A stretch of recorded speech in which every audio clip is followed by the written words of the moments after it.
부자 아빠, 가난한 아빠 몇 년도에 처음 읽었었어요?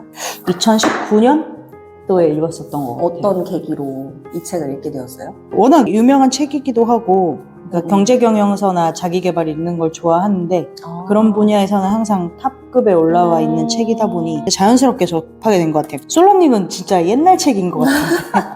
저 옛날에 그 중고 서적으로 2,500원으로 산 네. 책인데 이 책이 거의 지금 인생을 바꿨다 할 만한 책이고, 그리고 이 뒤에 계속 개정판이 나올 때마다 내용이 조금씩 추가된 것도 있고 해서 계속 샀던 것 같아요. 그래서 집에 총 3권이 있는데 근데 읽을 때마다 새롭게 배우는 부분이 많아서 같이 한번 얘기를 나눠보면 좋을 것 같아요. 이 책은 로버트 기요사키라는 하와이에서 태어난 분이신데, 이분도 처음에는 회사를 다니다가 자기 사업을 시작했고, 그리고 나중에는 자신의 사업을 하면서 부자가 되는 방법? 그걸 교육하는 교육자의 길을 걷고 있고요. 이 책을 떠올리면 항상 생각나는 단어가 있는데 경주, 세양지 레이스. 그게 너무 충격적이었는데 그 이유는 내가 하고 있는 게 바로 세양지 레이스였다라는 사실을 인지하니까 너무 소름이 돋고 항상 일을 할 때마다 내가 지금 세양지 레이스의 쥐들 중 일부가 아닌가 이런 생각을 항상 하니까 이게 주기적으로 읽으면서 자각하게 되고 깨닫는 게 많은 책인 것 같아요. 맞아요. 세양지 레이스에서 벗어나서 빠른 길로 들어설 수 있게 되는 시점이 매달 생성되는 현금 흐름이 내 월별 지출 금액을 초과할 때 그때 빠른 길로 들어설 수 있게 되는데 일단은 지출보다 월 현금 흐름이 많은 상태가 아니기 때문에 아직 저는 세양지 레이스에 있는 것 같아요. 여기서 말하는 세양지 레이스의 전형적인 그 길이 평균적인 교육을 받고, 그리고 학교에 가서 좋은 성적을 받아서 대학에 가고 대학원에 가고 안정적인 직장이나 직업을 찾고, 그리고 그 안에서도 변호사나 의사 이런 직업을 갖게 되는 걸 최고로 여기는 것, 우리가 되게 상식적으로 알고 있었던 것이 이제 세양지 레이스다라는 결론에 다다르니까, 그런 면에서 박혜님은 그 레이스에서는 벗어나가지고 다른 길을 걷고 있으니까 그렇진 않은 것 같습니다. 아직 세양지 레이스를 하고 있는 중 같아요. 어쨌든 대기업을 다니다가 퇴사를 하고 내 사업을 해야겠다 결심하게 된 그런 계기는 있을 거잖아요. 네. 저 같은 경우에는 회사를 다니면서 회사 다니는 시간 외에는 부동산 투자에 시간을 할애를 했는데 그렇게 하다 보니까 자산이 많아질수록 대출도 그 속도로 많아지잖아요. 그 대출금을 다 감당하기에는 직장은 좀 맞지 않았죠. 왜냐면 내 자산은 계속 늘어날 건데 내 월급은 그대로니까 뭐라도 해야 했어요. 그거를 직장이랑 같이 병행을 할 수도 있는데 퇴사라는 결심을 하고 다른 길로 가겠다 결심한 계기는 뭐예요? 그 계기는 퇴사하고 현금 흐름을 위해서 노력을 했지만 결국에 내 시간하고 돈을 또 1대1로 바꾸는 거더라고요.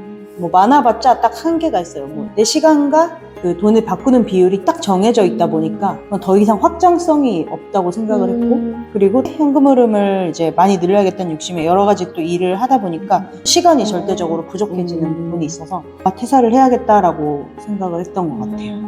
결국 안정적인 걸 포기하고 내 사업을 하겠다 결심을 했는데, 그게 책에서도 부자가 되는 방법은 내 사업을 하는 것이다 라고 나오는 것 같아요. 이분이 사업에 대해서도 또 얘기하는 게 있어요. 자산을 어떤 걸 사야 될까라고 할 때 이분이 1번부터 7번까지 얘기를 해주고 있는데 첫 번째가 사업이에요. 몇 페이지인지 여쭤봐도 돼요?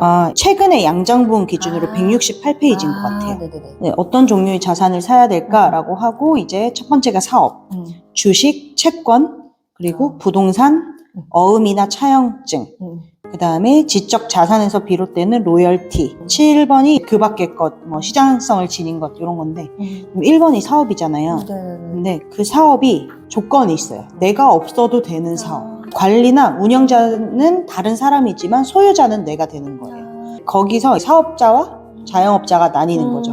내가 거기서 일을 해야 한다면 자영업자, 이제 거기서 일을 하지 않으면 사업가가 되는 건데, 로버트 기요사키도 내가 거기서 직접 일을 해야 된다면 그거는 사업이 아니라 내 직업이다라고 얘기를 하고 있거든요. 그 안정적인 직장에서 나왔을 때 사업을 한다고 선택을 했을 때 또 거기서 일하고 있으면 직장인과 다를 바가 없다는 생각이 들었어요.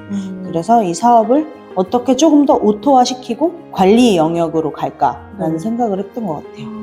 지금은 사업에 하루에 투자하는 시간이 몇 시간 정도? 너무 비정기적인데 제가 지금 그 음식 매장을 하나 하고 있잖아요. 거기서 제가 일하는 시간은 아예 없고요. 매장에는 가지 않고 매장 밖에서 매출을 분석한다든지 저희가 배달 매장이다 보니까 배달이 어디서 들어오는지 그 지도 기반으로 위치를 파악하고 어느 동네에서 주문 금액, 객단가가 높게 나오는지 이런 거를 파악하는 관리 영역이다 보니까 사실 일을 안 해도 매장은 돌아가요. 근데 제가 거기서 더 많은 시간을 투자할수록 매출이 더 많이 올라가서 결국 저한테 돌아오는 돈이 많아지겠죠. 두 번째, 주식, 채권, 부동산. 수입을 창출하는 부동산이래요. 그냥 부동산이 아니라 어떤 종류의 자산을 사야 될까? 수입을 창출하는 부동산이래요. 그러니까 이 책을 처음 읽었을 때 그냥 부동산이라는 거에 꽂혀서 저도요. 네, 그냥 부동산을 사서 모으면 맞아요, 된다라고 생각했는데 다시 읽으니까 앞에 수익을 창출하는 부동산이라는 맞아요. 전제가 있었더라고요. 지금 수입을 창출하는 부동산이 있으세요? 이제 수입이라는 게 정기적인 게 있고 비정기적인 게 있는데 정기적인 거라고 하면 이제 월세가 들어오는 거고 비정기적은 2년마다 한 번씩 전세금이 회수되는 것인데 네. 현재는 둘 다 보유를 하고 있긴 해요. 처음 시작했을 때는 이제 직장인들은 사실 매달 월급이 들어오니까 소액으로 들어오는 월세 현금 흐름보다는 2년에 한 번씩 목돈으로 들어오는 전세보증금 회수가 더 우선으로 생각을 해서 그런 투자를 해왔고 지속하다 보니 투자를 한 지 몇 년째 됐는데 자산은 굉장히 많이 늘었지만 매달 수익을 가져다주는 부동산은 하나도 없었다라는 사실을 이제 인지하고 자산이 늘어도 내가 계속 일을 해야 된다는 거 결국 부자가 아닌 거잖아요. 맞아요. 내 자산이 있고 내가 일을 하지 않아도 비근로소득으로 매달 얼마 이상씩 들어와야 진짜 부자다라는 이야기가 돈의 속성이라는 책에도 나와요. 네. 우리가 자산은 사모았지만 그래도 내가 근로를 해야만 매월 생활비를 감당을 할 수 있는 자산만 모아왔기 때문에 지금은 수익형에도 관심을 갖고 월세를 받는 것도 이제 하나둘씩 만들어 나가고 있는 것 같아요. 이 사람이 부동산이 자산이라고 하니까 난 잘하고 있다라고 생각했는데 이번에 읽으면서 완전 깨졌어요. 정말 많이 깨졌습니다. 저는 양장본 기준으로 132페이지인데 자산에 대해서 얘기를 하는데 집에 대해서 얘기할 때 너무 비싼 집을 소유하게 되면은 세 가지 결과가 나올 수 있대요. 시간의 손실, 추가 자본의 손실, 교육의 손실. 이걸 보면서 너무 느낀 게 저는 집을 처음에 사는 게 되게 가슴 떨리는 일이고 항상 무주택자로 살다가 유주택자가 되면 뭔가 신분 상승이 된 것 같잖아요. 그래서 사는 거에만 집중을 했어요. 그러다 보니까 나머지가 다 정리가 안 되면서 항상 대출 아니면 무리하게 영끌이라고 하죠. 그렇게 사다 보니까 그때는 그게 돈을 버는 길이라고 착각했는데 결국에는 그게 지출 부분이 더 많아져 버리는 거예요.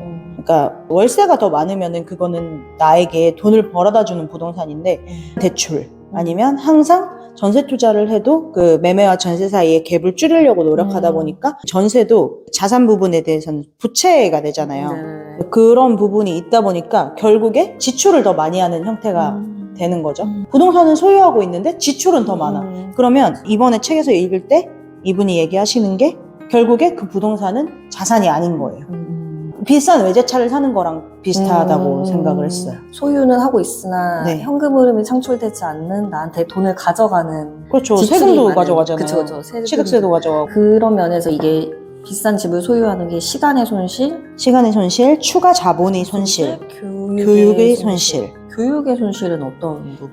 교육의 손실은 대부분의 사람이 집 가구, 저축, 그리고 은퇴 비용만이 존재한다고 생각해요. 본인들의 자산 안에 집, 저축, 은퇴 비용 이게 세 개가 이제 일반 사람들의 머릿속에는 그게 내 자산이라고 생각을 하게 되거든요. 이렇게 하게 되면 이분이 얘기하시는 게 결국에는 투자할 돈이 없기 때문에 투자를 하지 않는 거예요. 교육에 투자를 해야 되는데 뭔가를 집을 사거나 아니면 내가 관심 있는 분야를 하거나 아니면 내가 콘텐츠를 만들어 갈 때 거기에 투자나 이런 게 필수인데 본인들이 무리한 집을 사가지고 거기에 지출하다 보면은 결국에 투자할 돈이 없다는 거죠. 여유도 없고. 그런 부분을 말하는 걸로 저는 이해를 했어요. 맞아요. 책에서 살고 있는 집은 자산이 아니다 부채다라는 얘기가 네. 나오는데 대부분의 사람들이 내 집 한 채 있으면 뭐 됐다라고 생각하는데 그 집이 만약에 부채가 없으면 모르겠지만 대부분 많은 부채를 깔고 앉으면서 대출 이자가 월세랑 똑같은 개념이니까 월세를 내고 내 현금도 그만큼 투입이 되면서 나에게 현금을 가져다 주지 않는 자산을 보유하고 있으면서 자산은 많다라고 착각을 하고 있으니까 맞아요. 대부분 우리나라 사람들은 그냥 집 한 채 있으면 다라고 생각을 하는데 그 부분에서 저도 이 책을 읽으면서 생각이 많이 깨졌던 것 같고 네. 되게 비싼 동네에 비싼 아파트에 살고 있으면 부자다라고 생각을 했던 적이 있었는데 실제로 일하면서 만났던 많은 사람들 중에서 좋은 아파트에 살고 있는데 대출이 굉장히 많아가지고 어려움에 처해 있는 사람을 실제로 보기도 했고 또 반대로 정말 허름한 데 살고 계시는데 금융자산이 굉장히 많으셔가지고 VIP 룸에서 업무 보시고 하는 분들을 보면서 우리는 내가 살고 있는 집, 내가 타는 차, 내가 입는 옷 그게 나를 이제 나타낸다라고 생각하는데 실제 살고 있는 집이랑 자산이랑 그거는 별개다라는 거를 저도 깨달았던 것 같아요. 이 책을 읽으면서. 네. 이런 문제가 사실은 이번 21년 하반기까지 엄청난 부동산의 상승장이었잖아요. 그러다 보니까 다 영끌해서 집을 사는 맞아요. 분위기였는데 이런 부분을 간과한 거죠. 결국에 이게 미래의 지출을 더 늘리는 맞아요. 거였는데 그때 당시에는 매수, 상승, 그리고 엄청나게 풀린 유동성 이거에 집중을 너무 많이 하다 보니까 부동산뿐만이 아닌 것 같아요. 코인이나 주식 이런 것도 마찬가지지만 맞아요. 코인은 그날이 성적표가 나오고 떨어지는 날도 또 확 떨어지는 그런 위기감이 있잖아요. 근데 부동산은 뭔가 사보면은 시세의 흐름이나 이런 게 맨날 나오지는 않으니까 되게 느리잖아요. 그러다 보니까 인지를 못하고 계속 매수에만 집중을 한 것 같아요. 맞아요. 그게 결국 2022년 상반기, 하반기로 넘어오면서 엄청나게 사람들 부채가 된 거죠. 맞아요. 대출 이자가 진짜 거의 3배 가까이는 오른 것 같아요. 아, 네. 다들 힘들어 하시는데 이런 시기에 아마 이 책을 읽어보시면 내가 어떤 실수를 저질렀는지 앞으로는 어떻게 해야 되는지 느낄 수 있는 부분들이 많을 것 같아요.